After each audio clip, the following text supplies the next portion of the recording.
Kasusnya seperti ini. Jadi masuk Windows bisa tapi lambat sekali. Pertama orangnya menyangka ini karena malware, tapi setelah coba di reset, setelah coba diinstal ulang gagal, rupanya harddisknya bad. Jadi sebelumnya ada muncul pesan seperti ini, harddisk bad. Itu karena di smart BIOS-nya di enable. Akhirnya saya disable, bisa masuk Windows normal, hanya tetap lambat. Kesimpulannya akhirnya harddisknya rusak. Lalu orangnya membeli SSD ini 512 GB. Dan kita akan coba sama-sama belajar bagaimana membongkar dan juga mengganti SSD dan juga menginstalnya.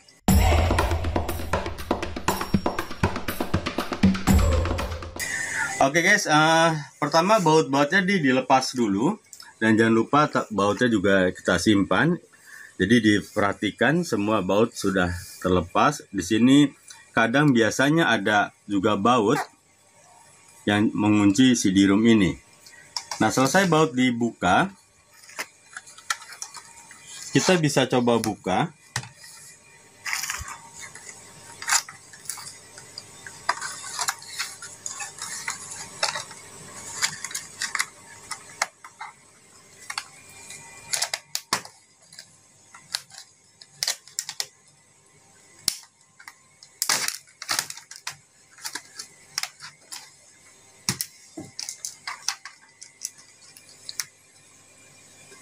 Oke, wow, kotor sekali.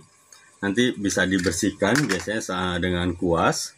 Lalu ini harddisknya. Dan ini kabel yang menyolok dari keyboard ke mainboard. Tapi karena kita tujuannya mengganti harddisk, tidak perlu membongkar semuanya. Sebentar. Ya, saya tidak ingin membongkar semuanya. Oke, kalau kondisi kotor seperti ini, kita bisa bersihkan dengan kuas. Hanya harus hati-hati guys, karena takutnya nyenggol yang lain. Nanti maksudnya mau bersihkan malah jadi mati. Ya, sekarang untuk harddisknya di sini kita lihat ada satu baut.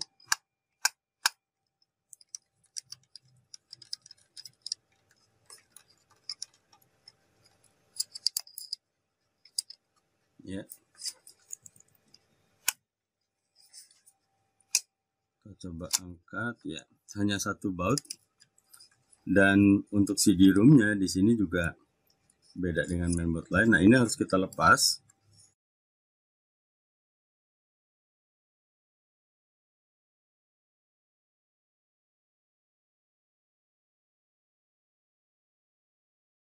Ya, yang mesti diperhatikan, Anda harus ingat jangan sampai kebalik karena posisinya tadi seperti ini.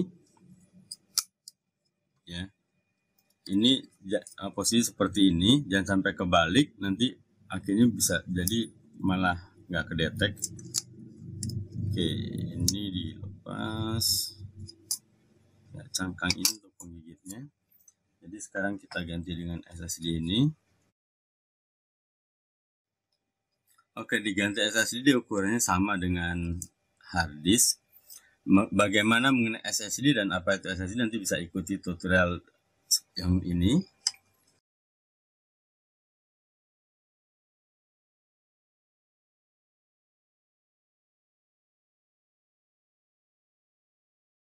Oke, sudah terpasang.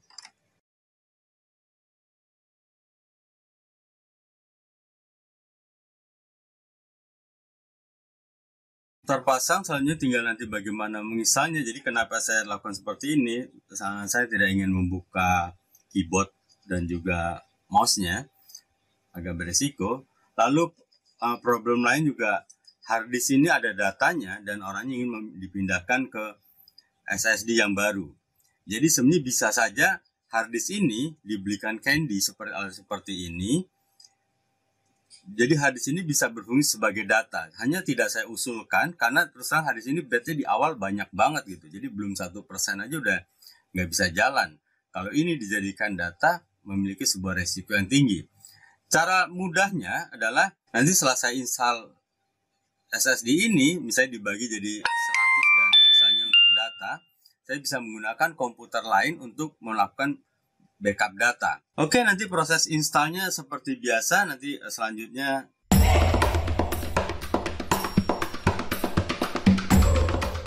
ya, proses installnya sih seperti biasa, nggak jauh beda.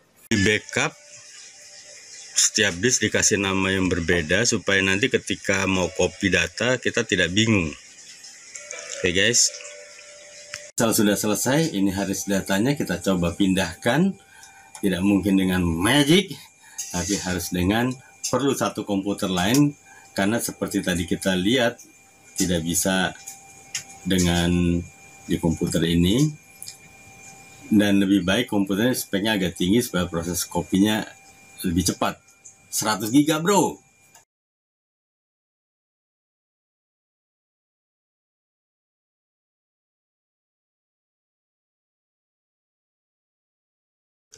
Oke, sekarang ya ini sebagai master, tadi SSD-nya guys, lalu hard disk. Oke, sudah dipasang. Sekarang bagaimana bootingnya? Karena walaupun Windows 10 seperti kita ketahui, kalau diinstal di mainboard, beda mainboard pasti tidak akan masuk. Kita pakai DLC boot. Tutorialnya bisa lihat di link di bawah seperti ini. Oke, kita coba nyalakan. Lalu masuk ke BIOS guys. Ya, bootingnya kita rubah ke UEFI Toshiba. Ya, ini flash disk, ini harddisk yang lain. Jadi sekilas kita lihat karena harddisk smartnya di enable, terlihat harddisknya ada bed. Lalu save. Ya, ini tampilan DLC Boot 2019. Kita pilih mini Windows 10. Enter. Lalu kita pilih mini Windows. Ya, ini tampilan mini Windows guys. Ya, kita bisa lihat dari disk PC. Ya, ini sistem C data. Nah, itu sebabnya saya sarankan tadi nama drive-nya diganti, karena ini yang harddisk utama, harddisk yang bed itu, dan ini SSD. Nah, kalau kita tidak rename, ini tadi kan guys bisa lihat namanya jadi data 2, kita akan bingung mana yang data dan mana yang sistem. Nah, ini flash disknya, ini DVD, lalu ini RAM disk dari DLC boot. Cara mindahnya nggak sulit, karena orangnya sudah memastikan datanya ada di D. Ini berapa giga? Wow, 108 giga bro. Berapa lama nih ngopinya? Jadi kita tinggal klik ini.